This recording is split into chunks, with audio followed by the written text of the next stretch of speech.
మీరు నన్ను ఏమనుకున్నారు? జగదీష్ని చూసి భయపడ్డాను అనా? ఏ రోజైతే మీరు నన్ను బెదిరించడానికి వచ్చారో ఆ రోజే నేను జగదీష్ గురించి వివరాలు తెలుసుకున్నాను. ఎందుకంటే నాకు బాగా తెలుసు తన సాక్ష్యం చాలా ముఖ్యమైంది అని. అవును, మీరు తన దగ్గరికి చేరుకోవడానికి ముందుగానే తనని నా వైపుకు తిప్పుకున్నాను.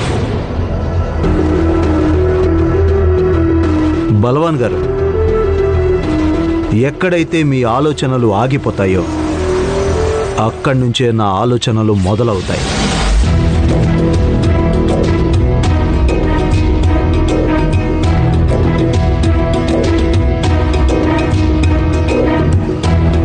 ఎత్తును మీరు చాలా చక్కగానే వేశారు.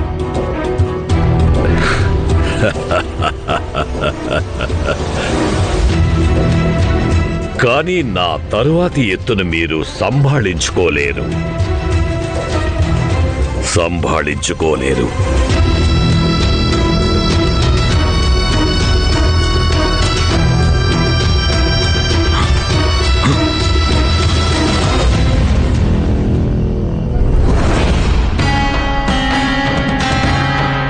ఇతను ఓటమిని అంగీకరించేలా లేడు.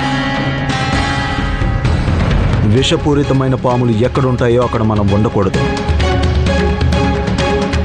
ఇక్కడ బలవాన్ మాత్రమే కాదు, కులకర్ణి సర్కార్ ఇంకా సాయి కూడా వ్యతిరేకంగా ఉన్నారు.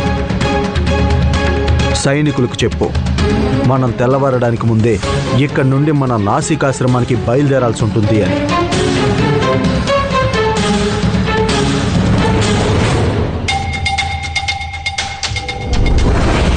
హరి ఓం, హరి ఓం.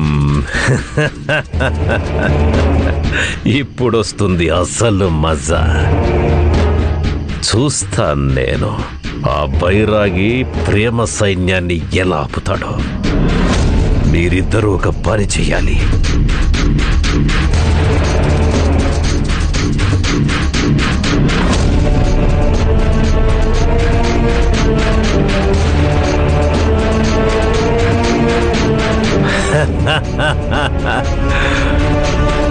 హరి ఓం, హరి ఓం. అరే, నేను మీ ఇంటికి వెళ్ళాను, నువ్వేమో ఇక్కడ ప్రశాంతంగా కూర్చున్నావా? నీకు తెలుసా, ఆ సతేశ్వర్ మహారాజు మీ పిల్లల్ని తీసుకొని నాసిక్ వెళ్ళిపోతున్నాడు. ఆఖరి అవకాశం, ఒక్కసారైనా మీ పిల్లల్ని చూసుకొని రండి అందరూ, లేకపోతే మళ్ళీ అవకాశం రాకపోవచ్చు.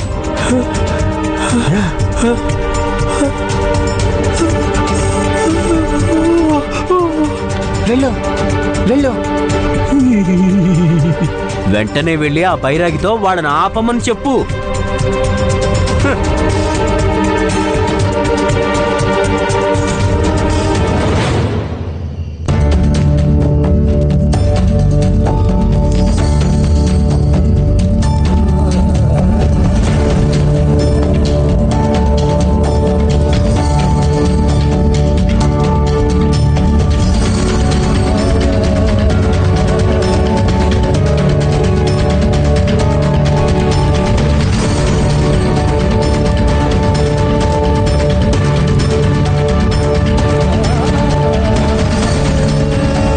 సాయి ఎక్కడున్నారు? సాయి కొద్దిసేపటి క్రితమే షిరిడి దగ్గరలో ఉన్న ఏదో ఊరికి వెళ్ళారు.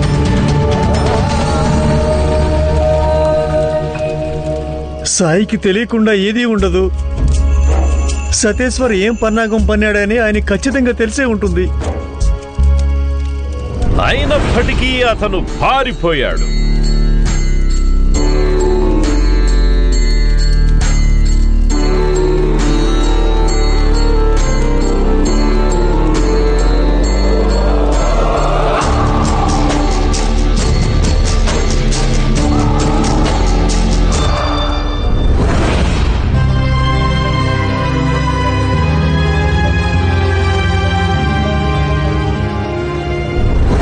నిజంగానే ఇవాళ రాత్రికి మనం బయలుదేరుతున్నామా? అదే అనిపిస్తుంది. ఏమైంది? గురువుగారి ఆదేశం మీద నాకు ఎటువంటి అభ్యంతరం లేదు. ఆయన మనందరి మంచి గురించి ఆలోచిస్తారు. కానీ మనం అందరం వెళ్లే ముందు ఒకసారి మన అమ్మా నాన్నల్ని కలిసి రావచ్చు కదా. ఎందుకంటే మనం ఇక వాళ్ళని ఎప్పటికీ చూడలేము. అందుకని ఒకసారి ఆఖరిసారిగా మనం కలిస్తే తప్పే ఉంది. నిజానికి నాకు కూడా ఒకసారి నా కొడుకును చూడాలని ఉంది. జీవితం అనే తలుపులు తెరుచుకుంటున్న సమయంలో మిమ్మల్ని మీరు గతం తాలూకు సంఖ్యలలో ఎందుకు బంధించుకుంటున్నారు? జీవితంలో అనేక అవకాశాలు మీకోసం ఎదురు చూస్తూ ఉన్నాయి. అదీ కాకుండా ఏ బంధాలను మీరు చూడాలి అనుకుంటున్నారో వాటిని వదిలేస్తామని ప్రమాణం చేశారు. మాకు తెలుసు గురుగారు, మీతో రావడానికి మేమందరం సిద్ధంగా ఉన్నాం కూడా. కానీ కేవలం ఒక్కసారి లేదు, ఇప్పుడు ఇటువంటి వాటికి అసలు సమయం లేదు. మీరందరూ బయలుదేరడానికి సిద్ధంగా ఉండండి. మనం ఇప్పటికిప్పుడే నాసిక్కు బయలుదేరాలి.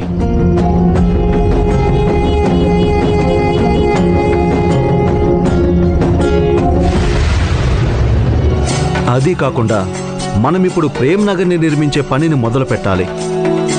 ఆ పని పూర్తయిన తర్వాత మీరందరూ మీ కుటుంబ సభ్యుల్ని కలుసుకోవచ్చు.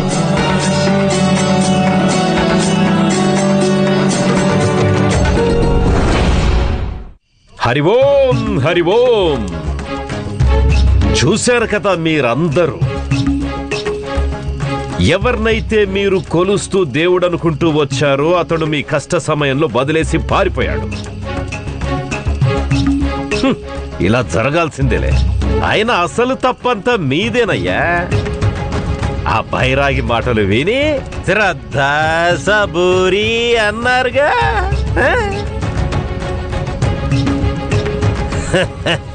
ఒకవేళ అతను ఏదైనా చేయగలిగితే ఈ పాటికే చేసుండేవాడు. అంతేకాకుండా ఒకవేళ ఆ బైరాగి ఇక్కడ ఉన్నా కూడా వాళ్ళని ఏమి చేయగలడు చెప్పండి?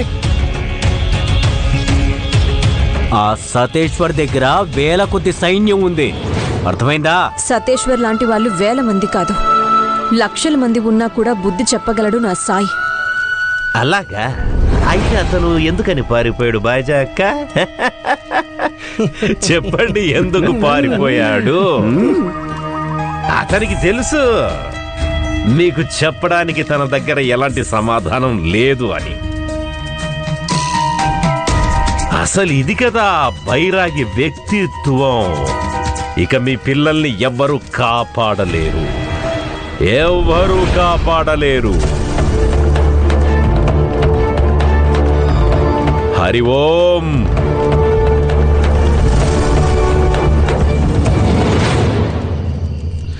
సర్కార్ గారు ఆగండి, సర్కార్ గారు ఆగండి. మీరు సతేశ్వర్ని అసలు ఎందుకు ఆపడం లేదు? మీ దగ్గర అధికారం ఉంది కదా. వాళ్ళందరినీ మీరు అడ్డుకొని షిర్డీలో మళ్ళీ మీ స్థానాన్ని తిరిగి దక్కించుకోవచ్చు కదా. అడ్డగాడిదా. జీవితం అంతా ఈ ఊరి జనాలు ఆ బైరాగి చెప్పిందే వింటూ వచ్చారుగా.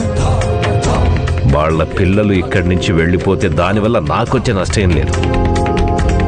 నేను కనుక ఆ పిల్లల్ని కాపాడితే ఈ షిరిడీ వాసులకి నొప్పి విలువ తెలియదురా. వాళ్ళు బాధపడితేనే ఆ బైరాగిని తిట్టగలుగుతారు. అర్థమైందా? హరి ఓం. ప్రేమనగర్ నిర్మాణానికి చాలా సమయం పడుతుంది. ఇక ఆ తర్వాత కానీ నేను కూడా విన్నాను, ఒకసారి ప్రేమ సైన్యంలో భాగం అయ్యాక మళ్ళీ వాళ్ళని ఎప్పటికీ వాళ్ళ ఇంటికి వెళ్ళనివ్వరని. కానీ ఇప్పుడు ఇక్కడి నుండి మొత్తం ప్రేమ సైన్యమే వెళ్ళిపోతుంది. అలాగైతే మరి మా అమ్మా నాన్నలకు వైద్యం ఎలా జరుగుతుంది? సమయం వచ్చినప్పుడు నీకు అన్ని ప్రశ్నలకు సమాధానం దొరుకుతుంది. ఇప్పుడు అనుమానపడి నువ్వు నీ సమయాన్ని వృధా చేసుకోవద్దు. కానీ మీరు నాకు నమ్మకం కలిగించారు. మీరు మా అమ్మా నాన్నలకి వైద్యం చేయిస్తారు అని చెప్పారు. సేవ చేయడానికి మనుషుల్ని పెడతానన్నారు. నీకు నేను చెప్పిన మాట మీద ఏదైనా అనుమానం ఉందా? గురువు చెప్పిన మాటల్ని నువ్వు ప్రశ్నిస్తున్నావా? నేనేమి ప్రశ్నించడం లేదు మహారాజా. కానీ గిని ఏమీ లేదు. నేను మీ అందరినీ ప్రేమసేనలో భాగం చేసుకున్నాను. మీ అందరి కలలు నిజం చేసుకునే అవకాశం ఇచ్చాను. కానీ మీరందరూ నా మీద, ఈ ప్రేమసేన మీద ఇంతవరకు నమ్మకం ఉంచలేకపోయారా? ఇదంతా ఎందుకంటే షిరిడీ వాసులు మధ్యలో తలదూరుస్తున్నారు కాబట్టి. మీ అందరి మనసులో నా మీద వ్యతిరేకంగా విషం నింపుతున్నారు కాబట్టి. కానీ ఇప్పుడు నా ఓర్పు సహనము హద్దులు దాటేశాయి. అందువల్ల నేనిప్పుడు ఏదైతే చేస్తున్నానో అది చాలా అవసరం. అది మీ అందరి మంచి కోసం చేస్తున్నాను.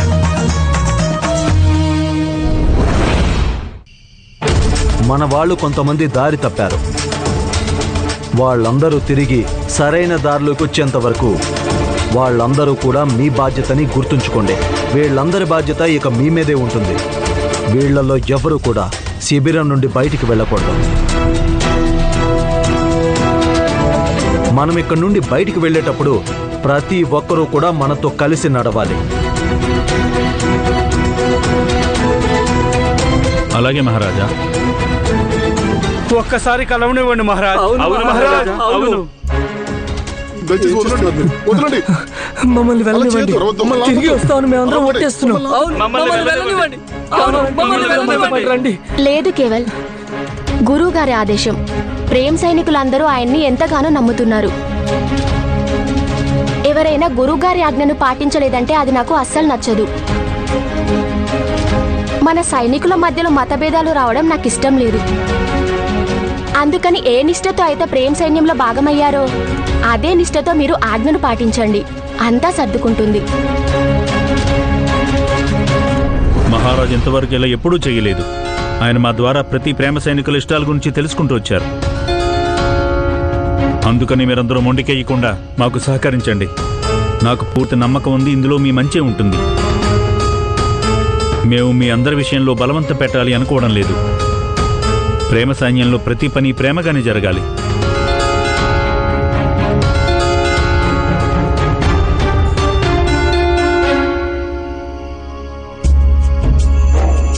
సాయి, సతేశ్వర్ మహారాజ్ మమ్మల్ని, మా కుటుంబ సభ్యుల్ని కలవనివ్వడం లేదు. మేము మా తప్పుల గురించి తెలుసుకున్నాము. మాకు మీరే సహాయం చేయాలి.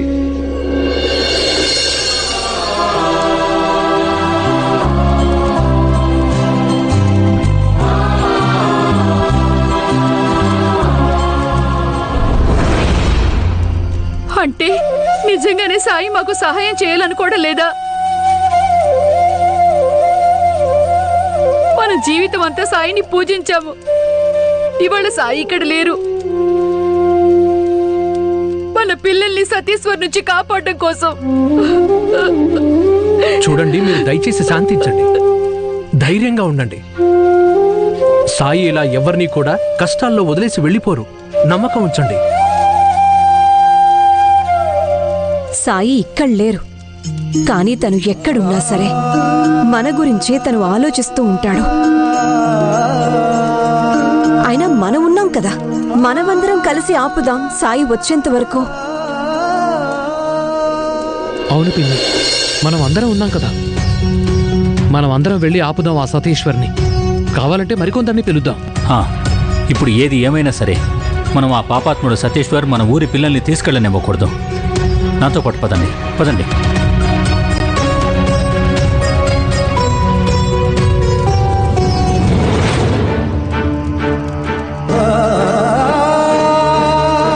ఏదైతే తప్పు నేను నా కొడుకు విషయంలో చేశానో ఇప్పుడు అదే తప్పు తను వేరే వాళ్ళ పట్ల చేస్తున్నాడు.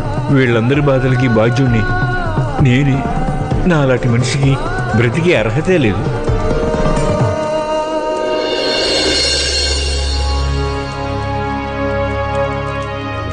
రామకృష్ణ గారు,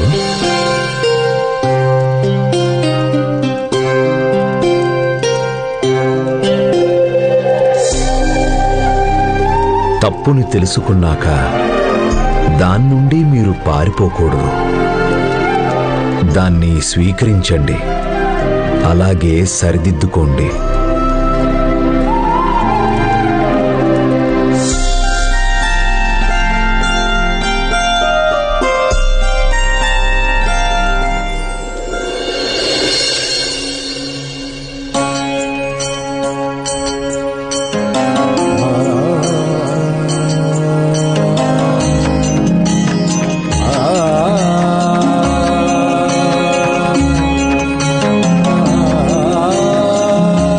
షిరిడీకి చెందిన సాయిబాబా కదా?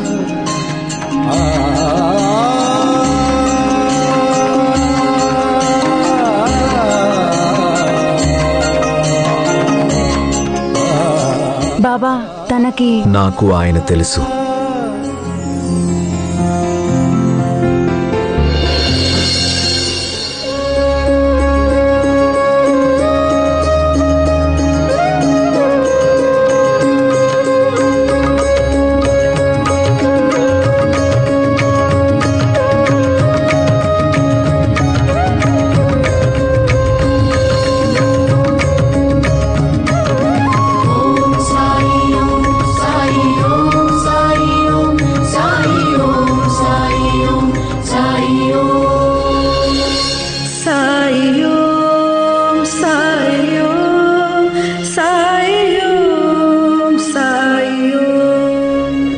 మమ్మల్ని వదిలేయండి, మమ్మల్ని వెళ్ళనివ్వండి మహారాజ్, మమ్మల్ని వెళ్ళనివ్వండి.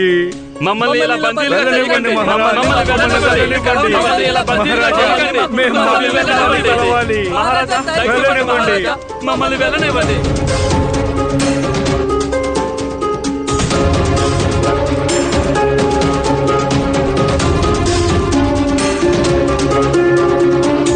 నాన్న చూడండి, వీళ్ళు మమ్మల్ని బలవంతంగా తీసుకెళ్తున్నారు. మా వల్ల చాలా పెద్ద తప్పు జరిగిపోయింది. మేము వీళ్ళు చెప్పిన మాటలు విని తప్పుదోవను ఎంచుకున్నాము. ఇప్పుడు మమ్మల్ని వీళ్ళు బయటికి వెళ్ళనివ్వడం లేదు, మమ్మల్ని బంధించి ఉంచేశారు. మమ్మల్ని వెళ్ళనివ్వండి మహారాజా. ఇక్కడ ఏం జరుగుతోంది సతేశ్వర్? మీరే కదా అన్నారు మీ ప్రేమ సైన్యంలో అందరూ స్వేచ్ఛగా ఉంటారని. మరి ఇప్పుడు ఇలా బలవంతం దేనికి? వీళ్ళని వెళ్ళనివ్వండి. అసలు ఏం ప్రజలు మీరంతా? అక్కడ మీ పిల్లలందరికీ మంచి భవిష్యత్తు ఏర్పడబోతుంది, కానీ మీరు వాళ్ళని ఆపుతున్నారా? మీరందరూ కూడా సిగ్గుపడాల్సి ఉంటుంది ఇంత స్వార్థంగా ప్రవర్తిస్తున్నందుకు.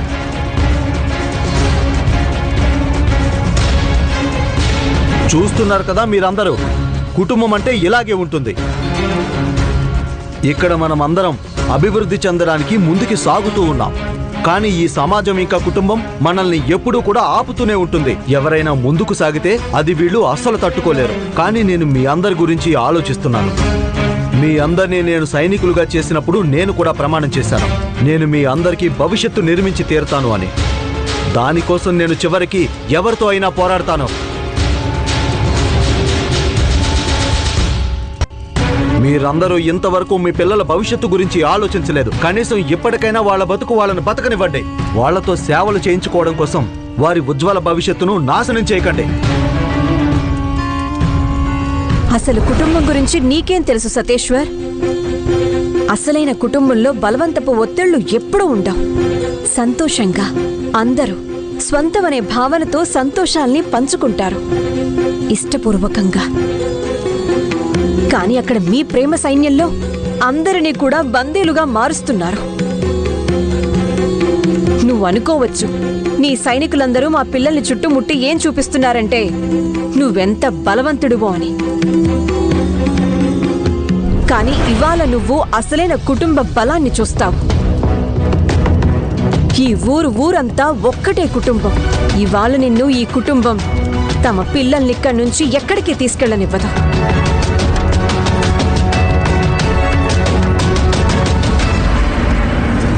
మీరందరూ నిలబడి ఏంటి అలాగే చూస్తున్నారు? వీళ్ళు మిమ్మల్ని రెచ్చగొడుతున్నారు. ముందుకు వెళ్ళండి, వాళ్ళని తోసేయండి.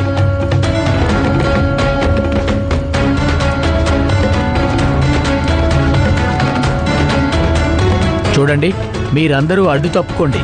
మహారాజు మా అందరి మంచి కోరుతున్నారు, అలాగే మీ పిల్లల మంచి కూడా. మా పిల్లల మంచి గురించి మేము ఆలోచించుకోగలం. వాళ్లతో వాదించడం వల్ల ప్రయోజనం లేదు. వాళ్ళని కొట్టి పక్కకు తోసేయండి.